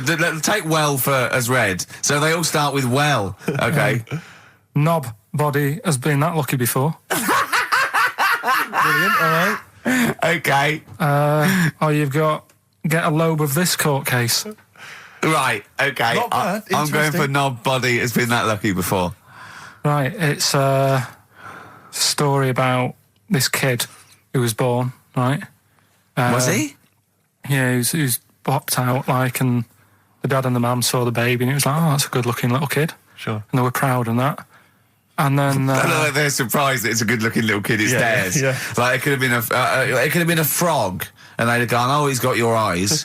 And then the doctor goes, "Yeah, it is, but look at that." What? He said, "It's a boy and hasn't got a knob." I love the doctor saying that. I love this GP. Right. Oh, this midwife saying that. Oh, I love little boy. Yeah, but no knob, baby. Mr. and Mrs. I mean, think. Right. No, but I'm speeding it up a bit. All right, come on. So the baby's Right, so born. the baby's like that, and the doctor says that, and the woman's like, oh, it's our first as well, and stuff, right? She's really gutted. What's the second going to be like? So, Go ahead. so Just a knob. the doctor says, you know, We'll call it Carl. All right, go on. Right, So, go on. So the doctor says, well, I'll leave it with you for a bit, get used to the idea, right? As opposed to throwing it away. So he wanders off. Yeah. He comes back with a smile on his face. Right? Found the knob. So the mum and dad are like, what are you smiling about? He said, you're not going to believe this. Baby's just been born. It's got 2. Right? You can have one of them. And they did a little operation. Where did you get this information from? That's in a book. What book? Is it the a same as the joke book that you carry round with you? No. With the woman with 3 legs, the juggler with 9 arms, and the bloke who found shagging a chicken under a rock. Is it in that book? Weird though, isn't it? Well, it's not true. It is true. What, in the same hospital, there was a baby born without a knob. Luckily, Karl. It happened. You swear to God you're not making The this up. doctor came back smiling, because you won't believe it. There's a baby there with an excess of a knob. It happened, honestly. I'm not, all these things are not made up, the educating stuff. That's why I do it, isn't it? Teaching you stuff, always teaching you stuff. All right, if anyone can confirm the baby with no knob, they're going to the baby with confirm it 2, because they're going to go to the same dubious website that Karl got it from. I always try to be level-headed and reasonable in these situations. And it's always Guatemala or Mexico. Rodriguez was born without a knob. Luckily, baby next door and was one 2 knobs. What a load of shite. Play a record. I should just confirm that we've had a number of emails that say the baby born without a knob and then having one transplanted from a baby that luckily enough had 2 knobs is apparently true. Listen. So, I don't question that you could be born with a deformity and get someone's, fingers, knobs. What I'm saying is, it didn't happen with the doctor goes, I'll leave with it. I don't believe it. That baby's got 2 knobs. Exactly. What a coincidence. I bet that little bit of information isn't in there, is it? Sure. That he went out the door, I'm going to get a coffee, came back, bloody hell, hold on, no, there's an extra knob, I found an extra knob. We could put that knob on there. Perfect. I think that my new TV is too big, Rick. I said that I know, when he I bought don't know it. what I was thinking. But I can't believe it. He talked about this buying it. He's got a bit of cash now, of course. And what is it, 42 inches? 42-inch plasma screen. What did it cost you, $3,000 or something? Don't tell me. That's wow, gross. it's ridiculous. $3,500, big spender. Of course it's too big. Well, I can't get far enough back in my living room for it. You're meant to be, I think, 4 times the screen size away from it. Really? To get out from the air. So that's 4 times 42 inches you're meant to be sitting away from it, which is impossible. Yeah. Well, I'll have to just get friendly with the neighbours. Yeah, watch it through a hatch. if that's the case, though, aren't you better off just getting a portable? What? I don't understand that rule. What are you saying? Well, you're meant to be 4 times the screen size away from the TV. But then what's the point in having a big telly if you've got to keep moving further back? Get a portable. and sit right next to it. Do see your point. Why do people go to the cinema then? Did you see films that are out yet? Fair enough, he's got you there. Done. I'd tell you this, though. I had it delivered, and are you supposed to tip delivery men? Of course you are. I don't know. You see, if I've never had anything delivered before. I've never spent that much money. Not if it's a courier with an envelope, but if it's a bloke who's struggled up the stairs, two fat blokes with a fridge, then give him a $5 for a drink. But the problem was, I didn't realise, and I was thinking to myself, I wonder if I've got to tip him. And the guy was leaving, and my mobile phone went off in my pocket, and I reached in to get it. He put his hand out thinking it was going to tip. I went, it's just my phone. And I felt terrible after he left. I didn't know. What was I going to do? Run down the street and offer him a $5? No, of course not. No, I'm not made of money. I just spent it on TV. Yeah, I've got no money, mate. Yeah. I just spent it all on this. I had to clean out my jar, everything, the drawers. Yeah, I'd take some bottles back. The problem was, it took me forever to wire it in. I thought, I'm not going to pay for someone to wire it up, So it took me about 3 hours to wire it in, and it was huge. And I got it switched on, and the first program that was on when I got it wired in was Bargain Hunt. I'll tell you this, David Dickinson's tan almost took me eyeballs out. It was incredible. It was like X-rays. It was extraordinary. So close. A huge plasma screen with this orange thing coming out, and he keeps turning to the camera, doesn't he? Just to get you. Yeah, he turns away. You get a bit close. They go, "What's he doing?" He just turns around, takes the cornea off. What do you think, Bargain Hunters? Bargain Hunters. Oh dear, that's why I'd buy a plasma screen to watch Bargain Hunt. I mean, it's ludicrous. This is the problem, is because what do you watch? I mean, have you watched anything that's been worth having? The only thing I've watched really worth watching. 24. Well, 24 works great, but also films. Obviously, that's the main reason I bought it, because films just look amazing on there. Yeah, DVD on the plasma screen. The brilliant Blur, Out of Time on XFM 104.9. One of my post-Christmas. favourite singles of the year, and that's another thing. We'll be playing our favourite singles of the year, as well as our favourite clips of our own show. Rick, I imagine if people have got a bit of Christmas money, they're wondering what they can spend it on. Office DVD. Well, other than that, these guys have got some ideas. What, adverts? Brilliant. Exactly. Carl you had to, go to one of those, well clinics, didn't you? No, I haven't gone. Why? Because I'm not happy with it. What? I'm not happy with the whole... Well, it's just... Do people know what them places are? They'll give you a whole... Have you heard of them? Yeah, I've had one, yeah. They check everything. Which, Suzanne, my girlfriend, was like, you're 30-odd now. When was the last time you went to the doctors? And I haven't been for ages because I don't... No, I never go. doctors. I never go. Unless I think I'm honestly going to die there on an just agony. think they can always find something. Jane made me go to one of those things, those boot things where they do it's a couple £100 and they give you a complete head to toe, don't they? But head to bottom is what it is. They do the old finger up the arse thing. Now, what is that testing for? Well, I like that he God said it knows. quietly, because he's on the radio. You can't say arse. Yeah. Well, say it quietly. You Say can't it quietly. Yeah. Arse. Yeah, arse. That's what our mistake was, because we got a complaint upheld, didn't we, for saying... And I'm talking about a male chicken here, which is a cock, as you know. Yeah, and we said that word, right? So if we'd have gone, cock, we'd have probably gotten away with it. You can get away with murder If you just, if you just whisper it very So go on then, yeah, so... I'm not going because I'm not having that done. I don't understand what you're going to find up there. That's your head. no. But why can't you just? I mean, it's the heart that I worry about the most. Do you mean that in a kind of romantic sense? No, I mean if They you would have to have a long finger, wouldn't they, to check that out? They go, "It's something wrong with your left ventricle." Now, Yeah, this thing about the doctors, they hold your testicles and they make you cough. yeah. They don't hold the testicles anymore. They just put it sort of like by the side of them. And what's that testing for? I don't know. I think it's something to do with if you got something wrong with your diaphragm or something like that. You can't do it when they press there. I don't know. It shows them something. So you it's can't- not. you It's can't- not doctors having a quick feel. Right, so you can. Well, that's good because do you remember when Carl said he's going to die of cancer? And I said why? He said I don't check my balls. I said why? He said I don't like the feel. So they feel it for you. They feel them for you, and you can just relax, shut your eyes, and think of England. But don't mess with them. What do you mean? You can do more damage messing about with them. Just leave them. And there's two anyway. You can afford to lose one. Yeah, I don't think that's the point. I think the point is it sort of spreads, doesn't it? You've got to check the... I mean, I'm not saying, if don't do it because they spend a lot of money saying to people, have a quick feel if you've got the time, what have you. But I don't worry about it. Leave it alone. Why, out of interest, why do doctors stick fingers up your arse? Check the prostate. Check the prostate. Yeah, because if it's swollen, it could lead to all sorts of problems. Again, they're not having a laugh, Carl. They're not going, hang on, look at this bald little mank fella. But there's no nice way. I'll feel his balls, stick a finger up his arse and send him home. 300 quid, please, on you go. What about me art? It's fine. And they're all laughing. Roger, Jeff, stand behind that two-way mirror. Yeah, what's this? I'm not going anyway. Really, you're not going because you don't want... No, I'm not happy with that. It doesn't even matter. It's not the fact he's a stranger. If it was someone who I knew, it'd be just as bad. That'd be worse! Imagine that! At a dinner party. Oh, God.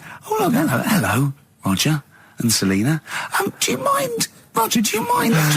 Would you allow any of the celebrity doctors to do it, though? Dr. Dre, Any of those... Doctor Who? I just don't understand in this day and age. Would you allow Christopher Eccleston to stick his big northern finger up Do your... you got a song on anyway? But I still call Carl every day anyway. Oh, sure. Today I called him a couple of days ago. Of course you did. And I went, it was the weekend, I went, what are you doing? He went, oh, just in Regent's Park and that. I went, what are you doing? I said, just going for... He went, oh, Jesus. I went, what? He went, a caterpillar just fell out of the sky. I went, what? He went, a caterpillar just fell out of the sky. God, it's there, it's wriggling around. I went, sure a bird didn't just drop it. He looked at it and went, oh yeah. It was a bird. Of course he did. Yeah. For a moment, he thought caterpillars were raining from the sky. I thought I was in chicken licking. Yeah. Unbelievable. Why did you think a caterpillar had fallen out of the I sky? don't know, it just startled me a bit. I love Carl being startled. I like the idea of him straight on the phone to Trevor McDonald. Look, Trevor, there's caterpillars, insects falling out of the sky. They're falling out of the sky now. Put it on the news, quick. Are you sure there wasn't a bird? Oh, there was a bird. Yeah, sorry, Trev. Bye. But it was after, like, I hung up the phone and that from you. I sort of sat there for a bit watching it. I imagine him cross-legged, just in front of it. But do you know what? Because of his shape, the shape of his head, and his sort of IQ, I bet the caterpillar was thinking, Mama. Yeah. Do you know what I mean? Yeah. It's unbelievable. Go on. And it was sort of running about all over the place, right, Steve? So the caterpillars have loads of feet and that, don't they? Wow! Well, they have 6 legs. They're actually a larva of an insect, so they have 6 legs. But they have little sucker things to hold on to the back of cabbages and that. No, they've got more than that. They've got, I'll tell you, they have got 6 true legs. Trust me. Trust me, I'm a scientist. And you were thinking what, Carl? Well, but they've got little pods. They've got little pseudo pod legs and little suckers. Yeah. But it was running about like everywhere, right? Mental, but sort of running off to the left, and then it sort of went back to where it was, then back, went right and what have you. And I'm just thinking, whoever gave them the legs, right? What's the point if they don't know where they're going and that? Do you know what I mean? If you can get about... Imagine that sentence. Did you hear that sentence? Can we play that sentence back? No, I don't think we can. Imagine who gave him that legs. Whoever gave him them legs, what's the point if they don't know where they're going and that? And that. Always and that. And that, but maybe you just, to be fair to the caterpillar, with all its legs, okay, and you didn't know where it was going, it had just been plucked from its house by a bird, shot up into the sky, and then dropped from 80 feet, hitting the ground. Onto the head of a weird, bold-shaved monkey. It was probably concussed. Yeah, it's one of them things again, though. But it still knew more about the world than you. How does that make you feel? I just think it's a waste of time having all them feet. It's the same thing as the... Now it's got feet yeah. now! It has a nightmare buying shoes, doesn't it? Yeah. You just mentioned there about sort of no knickers and that. Is this going to be your Auntie Nora? No. Right. It's just, like the last flat that I lived in, I always had a good view across the road and I could see, it was the hairy... There was the hairy Chinese not the hairy Chinese kid, he was just a Chinese kid, actually. Yeah.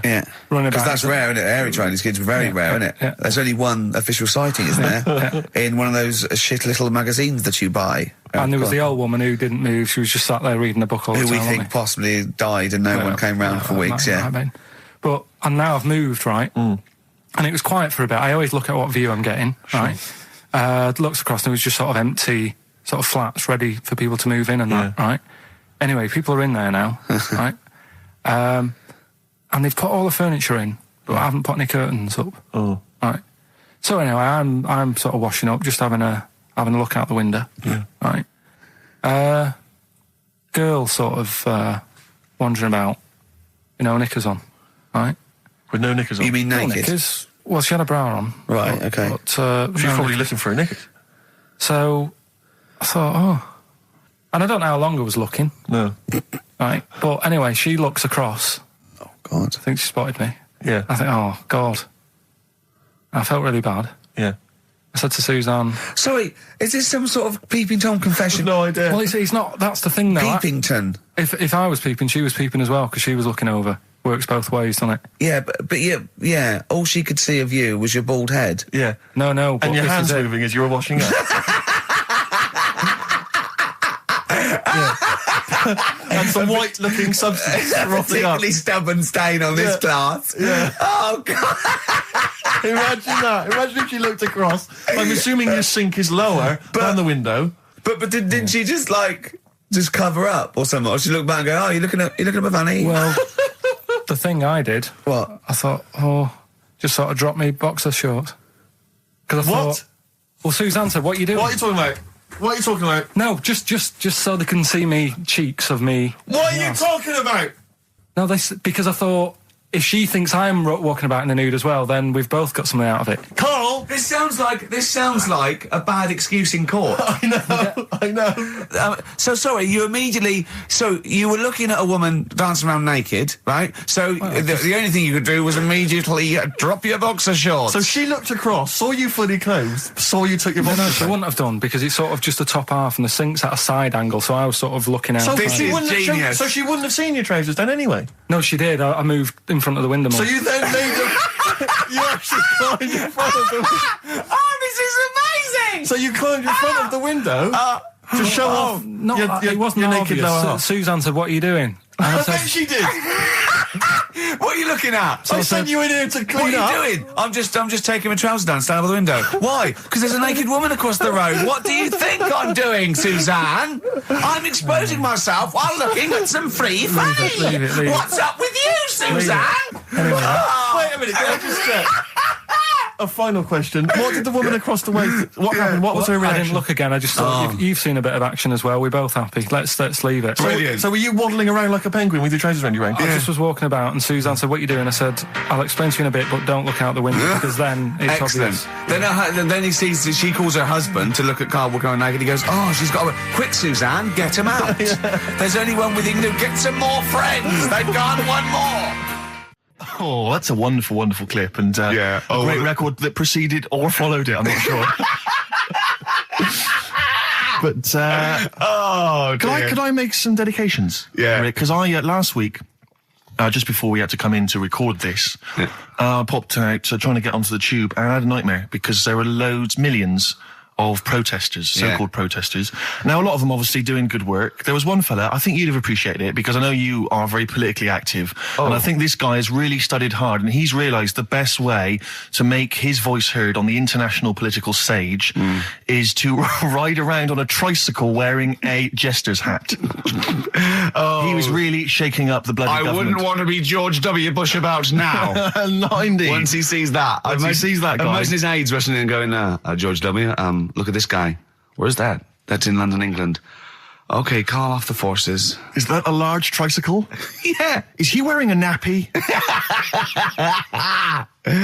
Get me Colin Powell. Why'd you call him Colin, not Colin? It's the way he likes it. Don't about. Just call off the troops. There's a in a jester's hat. Call the troops off. Just bleep some of those bits. Have you got some educating, Ricky, for me? Got some education. I need some education, Carl. That's I kind of like- desperately need some education. I want to learn about Chinese kids that are born hairier than average. I want to hear about deaf girls that can hear after their mum hits their head against a wall. These are the things I need to know. I mean, I don't wish to be disrespectful. He doesn't look like a genius. He doesn't look like But then I genius. don't know what a genius looks like. Exactly. So, Steve. you know, I don't want to be an Look at Einstein. Yeah. Yeah. His mum thought he was mental as a child. Where'd you get that information from? That was in the Einstein book.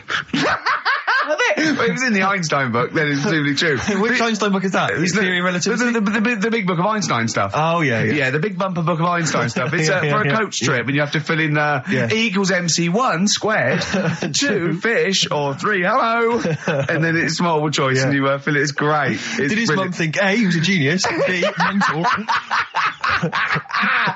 Most people go for A, but it is in fact B. She thought he was mental at the age of 28.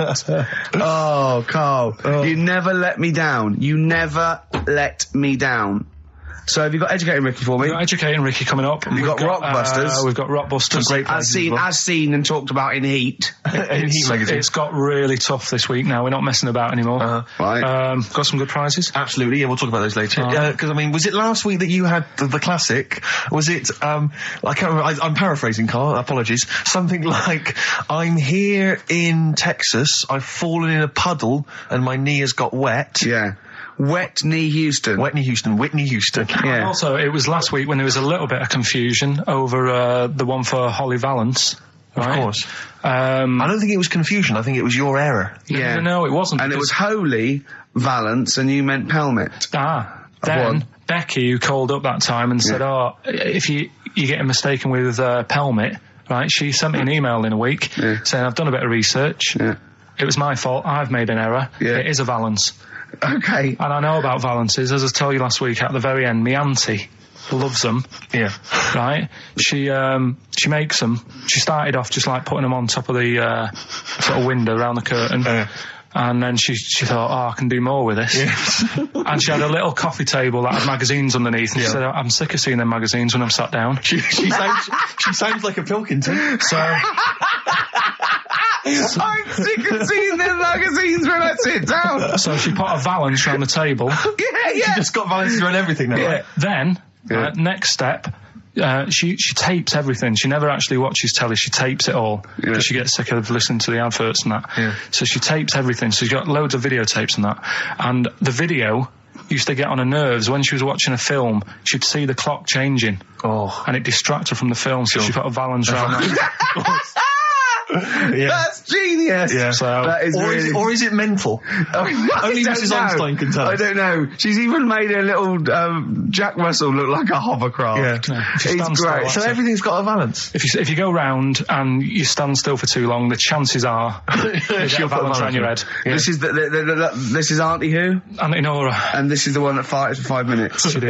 Lest our listeners forget. Lest we farted forget. for 5 minutes, called his mum, saying I'm farting, 2 minutes into the fart. She's about 2.5 minutes in. Yeah. Just like, for example, that's why your balls are on the outside. Because the cells have to be a certain temperature to survive. I don't know if it's the sperm or Sertoli cells, but they have to be a couple of degrees below body temperature. Otherwise, they'd be in a nice cage and we wouldn't get kicked in the nads. What do you mean? That's why your testicles are on the outside of your body. They have to be a couple of degrees below body temperature. Yeah, but that isn't why they're there. You see, this is like the chat we had last week about the giraffe having a long neck. What do you mean? They're there because that's where they happen to be. They didn't go, right. Well, that's what evolution is. It's a selection process. It's not a will. The balls didn't say, look, I'm too hot, let's get us outside, let's get outside of here! All right, hang on a minute then. What? So a little man monkey, right? Theirs are in the same place as ours. Yeah. But they're walking around naked, so it could be anywhere. They could be, like, on the back. It doesn't matter where they are. They call it... Well, they could be on the back, yeah. So why aren't they? This is a completely different... Steve! You started it. I wash my hands of the whole affair. And we're not only back to balls, but we're back to monkey balls. Yes. In one thing from about parasites, we're back to monkey ball news. Yeah. How do we get back to chimp testicle news? All right then. So this worm's in a fish. Yeah. It's like a little platyhelminth. I think it's some sort of. But what I mean is, why are they about? What do you mean? They Why? evolved. But why haven't they died out? Because they're very successful. Yeah. What do you mean? Yeah. What do you mean? Yeah. Tell me the brain event that made you say yeah in that 1 second gap. Because in a way I don't get it, and if I think about it too much, it hurts a bit.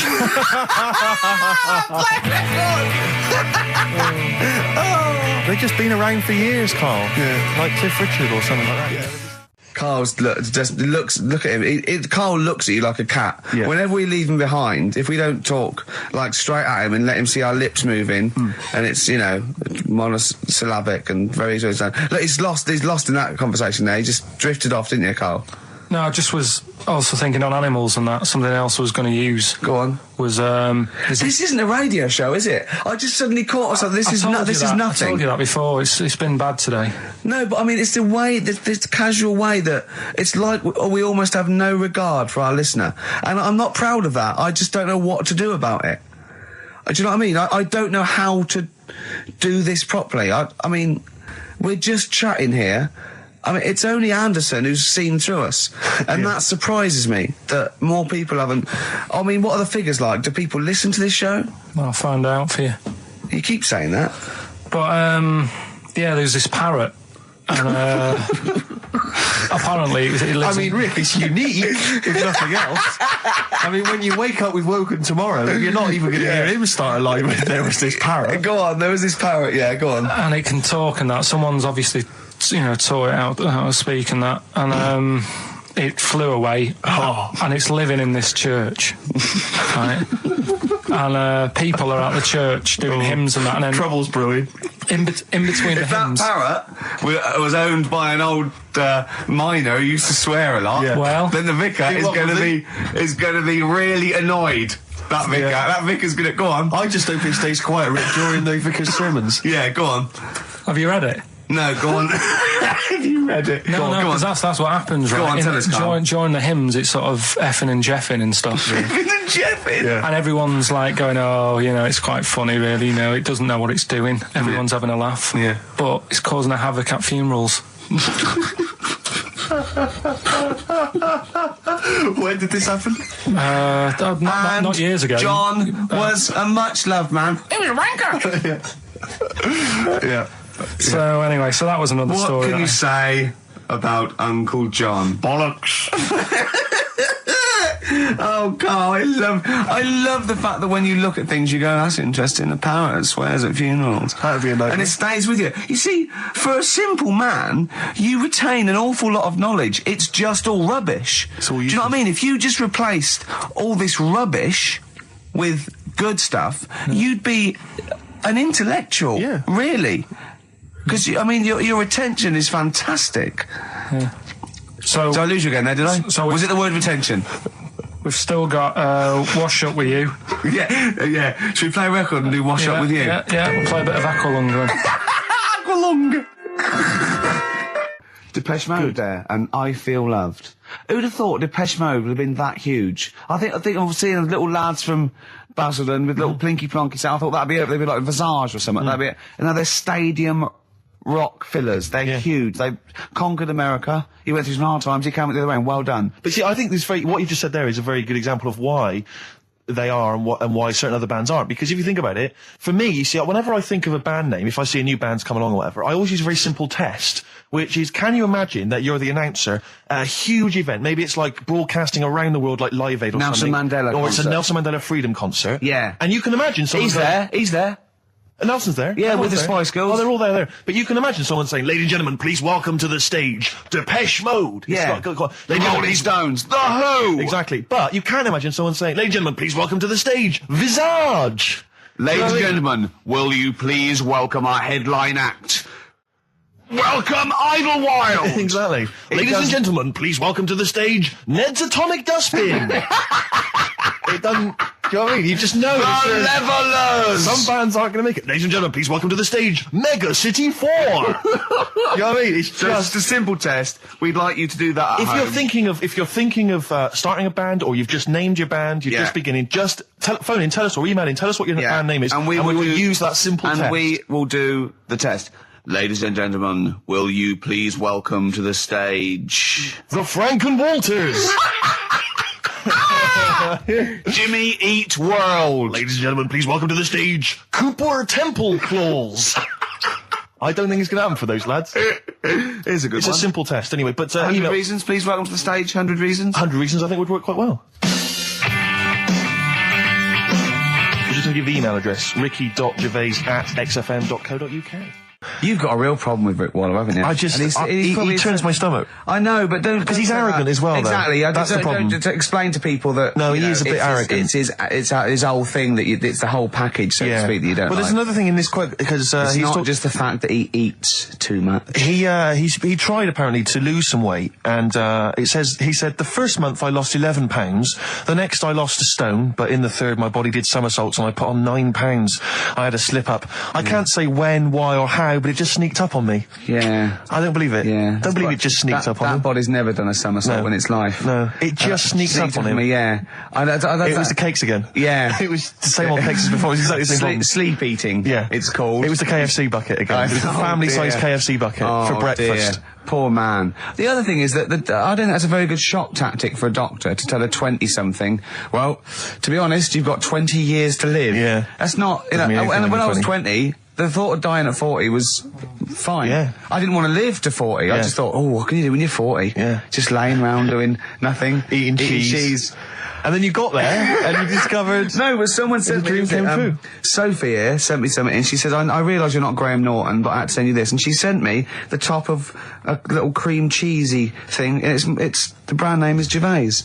Oh, God, that is... Have you been... they've named a cheese after you. I think it's a big French company, and this is from the Czech Republic. It's all over Europe, and so That would be a dream come true, wouldn't it, if they named a cheese after you? No, I think it's probably ancestors, and so I've cheeses in my blood. Sure. Quite It literally. literally is, yeah. Another heavy Friday night, was it? It comes out of pores like those Play-Doh things. I can squeeze out different shapes. Jane, bring the Stilton in. It's Friday night.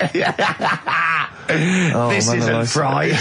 Exactly. But yeah, so we can't really have a go at Rick Waller. I eat too much, but But you're not exercise. big. I mean, one of the other contestants on the Fat Club, Celebrity he is, Fat isn't Club, is another one is Jono Coleman. Oh, we love John. Now, Jono, I don't know, you know Jono, he's that guy who does, he used to be on TV, and I think he does a breakfast show on a rival station, doesn't he? He's happy, isn't he? He's so true, and he's a really nice bloke, Jono, It's but... funny because he does a breakfast show on Heart, which is wrecking his own.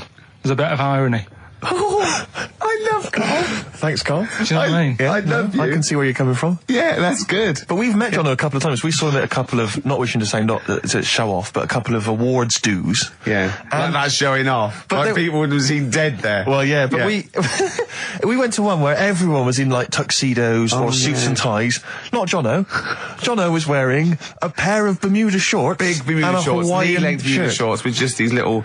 But I saw him again another feet. time when he had shorts on at Yeah. a similar event, and I've seen him since in the street, and he's all. I'm wondering if he can wear trousers. I don't think he can actually wear trousers. I don't know if there's a medical reason for that. Whether he's just his No, legs I- are too fat. I think the material is a waste of money. I think it's just Yeah. that you can get shorts that big and they're comfortable. And I mean, to be quite honest, I don't want to squeeze into a tuxedo anyway. So if you can go, I'd love to turn up those things in Bermuda shorts. Well, of course. Flip flops.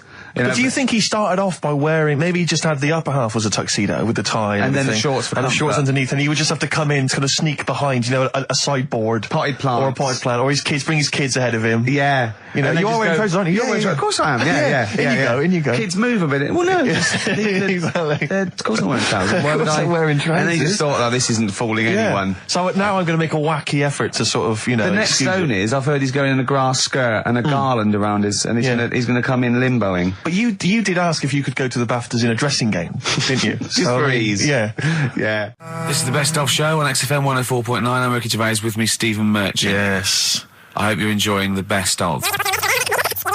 What do you mean your fortunes are on the up anyway, DJing? Well, I'll tell you, I was hired. Well, I say hired. I did it as a favour to a friend. His wedding the other week, and I got there. I was thinking, because everyone had their little role to play, and then people were doing a good job. I love you taking it seriously. And I did. I going to a spent wedding. ages putting together some CDs, special selection CDs. love that. Because what I did was I burned them on iTunes. Did you turn up with your own headphones round your neck? Own headphones, wearing a suit, but headphones. Metal case. Didn't need it. Just had them all in one small box. Brilliant. Boom. I thought this is good stuff. I got some classics here. Give me an example. Give me an example of that, like the first hour, the warm-up hour.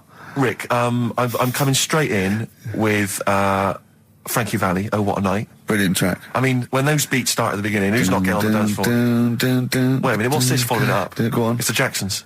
Well, I Want You Back? I Want You Back. Brilliant. It sounds good at the moment, Carl. Yeah. So I'm thinking, at least I'm gonna roar this, because they laid on a good spread. The ceremony was nice, food was nice. I'm thinking this is going to be the piece de resistance. Yeah. Alarm bell started ringing. Why? When I realised there was a marquee outside. Of course, it's a balmy summer evening. I'm stuck inside on the dance floor, so I'm thinking I'm going to be struggling here to get them in. And even with flavours like this, I thought I'd struggle, Rick. So I'm sat there in my suit. I'm sat behind this little DJ console. I got to all the big numbers. There's one or two people making some token effort, but frankly, most people are outside everywhere. no. I was livid. Of course, they couldn't hear it out there. So I was playing to an empty room, really, and I was furious. I was absolutely furious. Because, I mean, what is, they're wasting my time. They're wasting, now I could have just stuck the CD on and They're gone out, wasting couldn't I? Frankie Valli's. Wasting Frankie Valli's They're time. wasting the Jackson 5's They're time. wasting, Delight's time. Yeah, yeah. And so I'm sat there, and there's a couple of people making a cursory effort. Mainly when they come to get a drink from the bar, they might have a little quick, couple of twos. You shout, we don't want your Not lot. interested. All of you or no All one. of you or no one at all. And then there's a microphone set up because people have been doing speeches. This little girl gets on the mic, right? It's being funneled through the speaker system. So every time I put my headphones on, Miss Dynamite, was it? It wasn't sadly Miss Dynamite, although she decided to have a little go at MCing. She was screeching her little head How off. old is she? Oh, I don't know, 8 or 9. At their most annoying. when children are at their most annoying, because they got a bit of confidence there. They're a bit cocky. They're not shy anymore. They're a bit arrogant. Yeah. She's screeching her head off, so I'm playing, and she doesn't know it. your face! I'm playing into the groove. No one's getting into the groove because she's going mental. She's just going, what's this? What's this? I don't know what this is. Play something I know. I think I haven't got any bloody DJ Otsu or Crazy Frog. I'm not going to play what you... So she's just screeching along, ruining it for everyone. I say everyone, there was no one there. So me, she was ruining it for me. I bet you were really I angry. was furious. But of course as well, every time she screeched, it went through my headphones. So, of course, and then her dad comes along, right? And I'm thinking, all right, he's seen what's just happening. imagine you in your suit, sweating, getting annoyed at someone ruining your set that no one's listening to.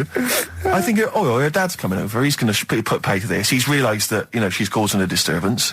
He comes over there, joins in.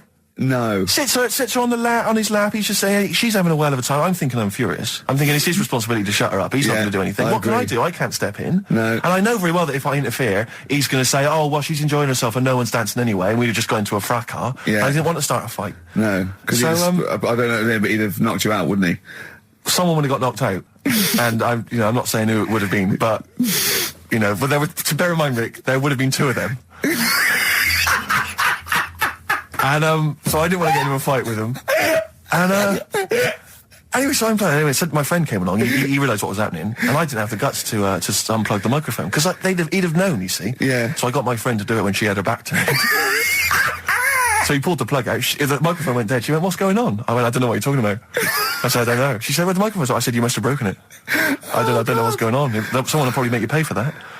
Anyway, at least we shut her up. That is great. But it really went from bad from worse. And there's that thing when you panic, you start panicking, so you're putting on a lot of flavours that you would have saved till the last hour. What are we talking? Boom, boom, shake, shake. Exactly, you're throwing them in early. Love Shack's coming on way too soon. Really? Oh, Love Shack before 11. It's heresy, but I had to do it.